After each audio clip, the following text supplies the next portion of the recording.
এদিকে কিশোরগঞ্জের কটিয়াদীতে বাস চাপায় মোটরসাইকেল আরোহী 2 স্কুল ছাত্র নিহত হয়েছে। এ ঘটনায় প্রায় 3 ঘণ্টা কিশোরগঞ্জ ভৈরব আঞ্চলিক মহাসড়ক অবরোধ করে বিক্ষোভ করেন স্থানীয়রা।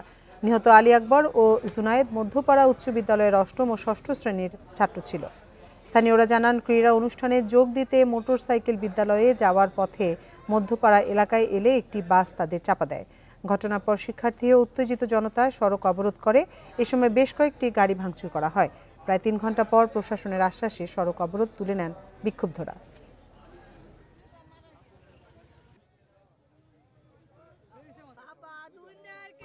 দুজনে মারা গেছে। তখন স্থানীয় বিক্ষুব্ধ জনতা এবং স্কুলের ছাত্রছাত্রীরা রাস্তাঘাট ব্যারিকেড দেয়। তো আমরা আইসা ব্যারিকেড এবং কিছু গাড়ির গ্লাস টালাস ভাঙে।